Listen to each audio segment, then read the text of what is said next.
കഴിഞ്ഞ ദിവസം പ്രധാനമന്ത്രി കൊച്ചിയിലെത്തിയപ്പോൾ വലിയ സംഭവ വികാസങ്ങൾ ഉണ്ടാക്കാനൊക്കെ CPM ശ്രമിച്ചു. അതായത് ഈ ദേശീയപാത എന്ന് പറയുന്നത് പൂർണ്ണമായും കേന്ദ്ര സർക്കാരിന്റെ കീഴിലുള്ളതാണ് എന്ന് മുഖ്യമന്ത്രി പിണറായി വിജയനും പൊതുമരാമത്ത് വകുപ്പ് മന്ത്രി മുഹമ്മദ് റിയാസും ഒരാവർത്തി പറയുന്നത് കഴിഞ്ഞ ദിവസം മുഴുവൻ സോഷ്യൽ മീഡിയകളിൽ നിറഞ്ഞു നിന്ന കാര്യമാണ്. എന്നിട്ടും തങ്ങളെ വിളിച്ചില്ല, അവസാന നിമിഷമാണ് പറഞ്ഞത്, മുഖ്യമന്ത്രിയെ മാത്രം വിളിച്ചു, പൊതുമരാമത്ത് വകുപ്പ് മന്ത്രിയെ വിളിച്ചില്ല എന്നൊക്കെ പറഞ്ഞുകൊണ്ട് വലിയ രീതിയിലുള്ള വാർത്തകൾ സൃഷ്ടിക്കാൻ പലരും ശ്രമിച്ചു. അത് ഇന്നലെ തന്നെ പാളി എന്നുള്ളതാണ്. യഥാർത്ഥത്തിൽ ദേശീയപാത ഉദ്ഘാടനത്തിന് പ്രധാനമന്ത്രി വരുമ്പോൾ ഇത്തരത്തിൽ ചില നാടകീയ സംഭവങ്ങൾ ഉണ്ടാക്കാൻ CPM-നെ പ്രേരിപ്പിച്ചത് എന്താണ്? CPM ഇപ്പൊ ഇലക്ഷൻ വരില്ല, തെരഞ്ഞെടുപ്പ് വരികയാണ്.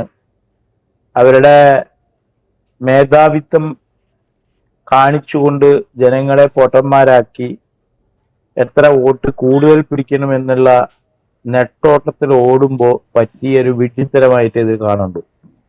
കാരണം മര്യാദയ്ക്ക് പോയി ആ ഉദ്ഘാടന പരിപാടിയിൽ പങ്കെടുത്ത് പ്രൈം മിനിസ്റ്ററോടൊപ്പം നിന്ന് സഹകരിച്ച് ഇതൊരു വാർത്തയാക്കാതെ പോയിരുന്നു എങ്കിൽ അവർക്ക് ഇതിൽ കൂടുതൽ വോട്ട് ചിലപ്പോൾ കിട്ടുമായിരുന്നു.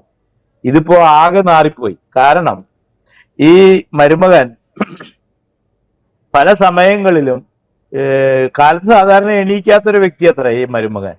പക്ഷെ ഈ റോഡ് പണി തുടങ്ങിയ പിന്നെ ഈ റോഡ് പണി തുടങ്ങുക എന്ന് പറഞ്ഞു കഴിഞ്ഞാൽ ഇതിന് സ്ഥലമെടുക്കുന്ന പ്രക്രിയ ഇന്നൊന്നുമല്ല തുടങ്ങിയത്.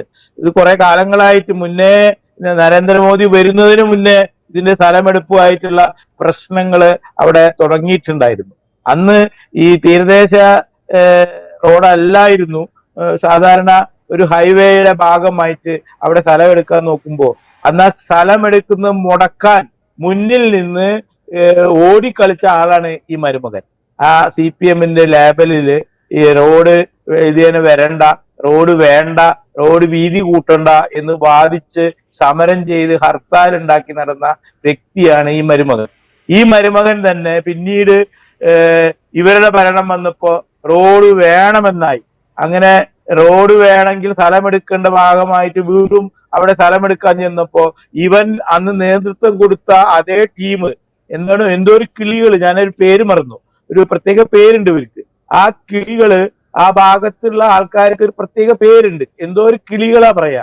ആ കിളികള് വീണ്ടും സ്ഥലം കൊടുക്കാതെ വന്നപ്പോ ഇവൻ തന്നെ ഭരണകൂടത്തെ പ്രയോഗിച്ച് അവരെ എതിർക്കുകയും ഒരുപാട് സത്യാഗ്രഹം ഒക്കെ നമ്മൾ കണ്ടതാണ്. അന്ന് അവരെ സത്യാഗ്രഹം ഇരിക്കുമ്പോ അവരെ സഹായിക്കാൻ പോയത് ഈ കോൺഗ്രസ്സുകാരാ.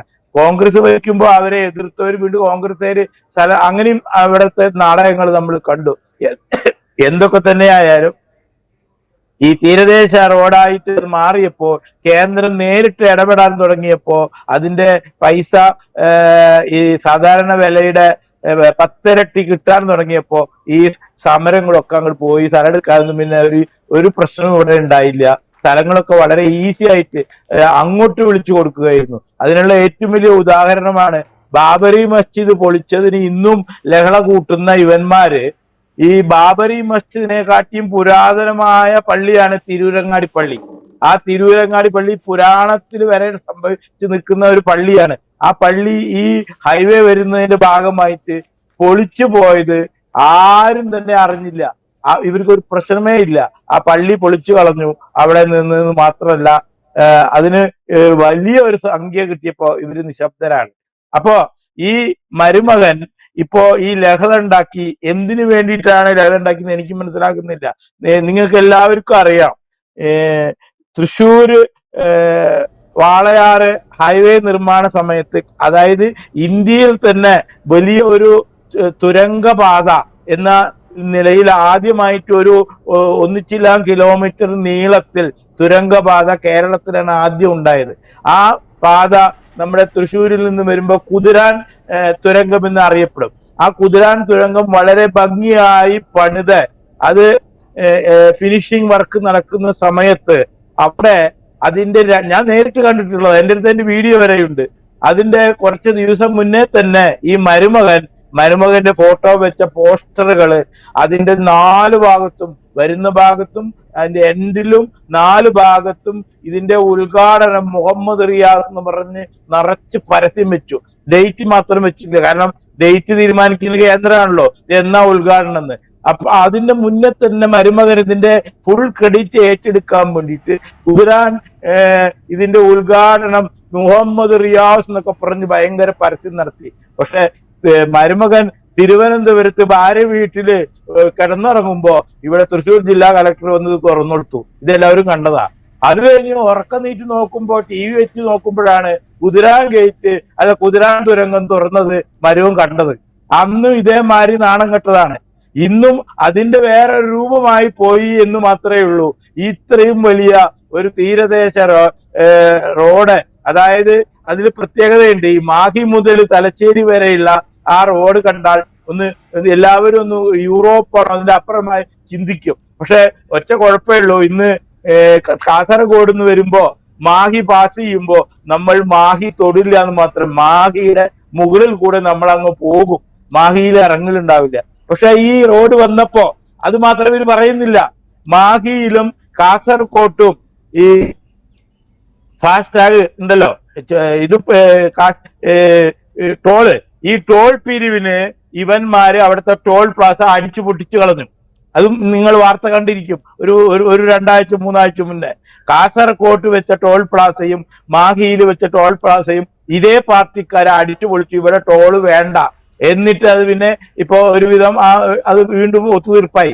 അപ്പൊ ഒരു കാര്യം ഇവിടെ ഓർത്തോളൂ, കേരളത്തിൽ ഒരു പുരോഗമന പ്രവർത്തനം, നമ്മുടെ ഈ ഇൻഫ്രാസ്ട്രക്ചർ ഡെവലപ്മെന്റ് നടക്കണമെങ്കിൽ ഇവന്മാരെ ഒരു മുക്കിൽ കൊണ്ടിരുത്തണം. ഏറ്റവും നല്ലത് ഇവന്മാര് ഭരണത്തിൽ വരുന്നതാണ്. ഇവന്മാര് ഭരണത്തിൽ വന്നപ്പോ KSRTC ലാഭത്തിലായി. എന്താ കാരണം? KSRTC ഓടി ആളെ കയറ്റിയിട്ടൊന്നല്ല ലാഭത്തിലായത്. ലാഭമല്ല, അവരെ ദിവസവും ബന്ധുവും ഹർത്താൽ ഇവര് പ്രതിപക്ഷത്താണ് ഇരിക്കുന്നതെങ്കിൽ ഇത് മുഴുവൻ കല്ലെറിഞ്ഞ് അടിച്ചു പൊളിച്ച് അത് റിപ്പയർ ചെയ്യാനുള്ള സമയമേ KSRTC ഉള്ളൂ. ആ പൈസയാണ് ലാഭമായത്. അതുമാതിരി തന്നെ ഇവിടെ ഓർമ്മയുണ്ട്, ആ ഗ്യാസ് പൈപ്പ് ലൈൻ ഇവിടെ പൈപ്പ് കൊടുന്നിട്ടപ്പോ അത് മുഴുവൻ അടിച്ചു പൊളിച്ച് ഇവിടെ പൈപ്പ് ഇടണ്ടെന്ന് സമരം ചെയ്തവരായി ഇവര്.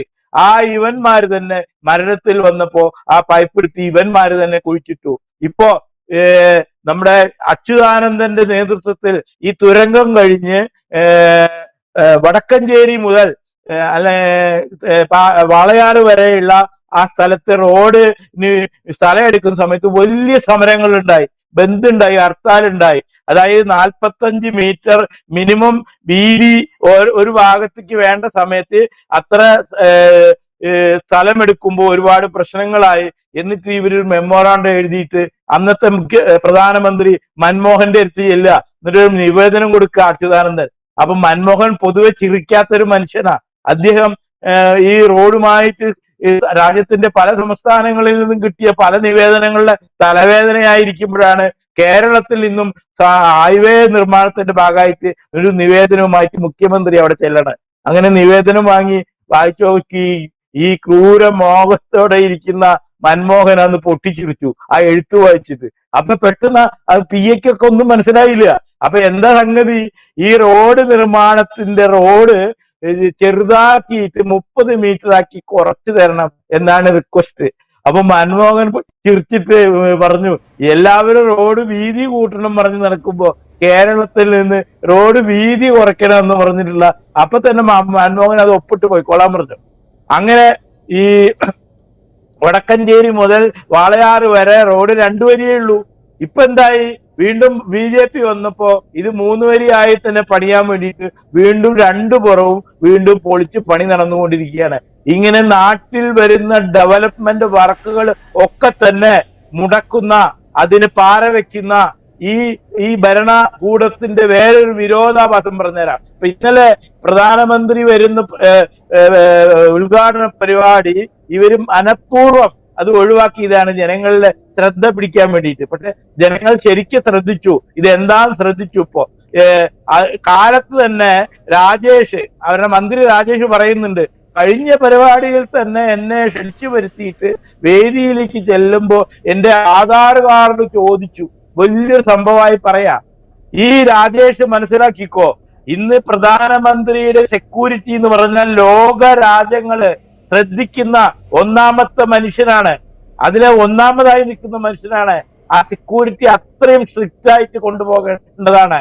ഇവിടെ കേരളത്തിൽ വരുമ്പോഴാണ് എപ്പോഴും ആ സെക്യൂരിറ്റിയിൽ ചില ബ്രേക്കുകൾ സംഭവിക്കുന്നത്. അതിന്റെ ഫലമായിട്ട് കഴിഞ്ഞ പ്രാവശ്യം വരുമ്പോ പ്രധാനമന്ത്രിയുടെ സെക്യൂരിറ്റിയിലുള്ള 4 SPG ഉദ്യോഗസ്ഥന്മാരെ സസ്പെൻഡ് ചെയ്തിട്ടുണ്ടായിരുന്നു. കാരണം ഈ പാളിച്ചകൾ കാണുമ്പോൾ അവർക്കാണ് പ്രശ്നം വരുന്നത്.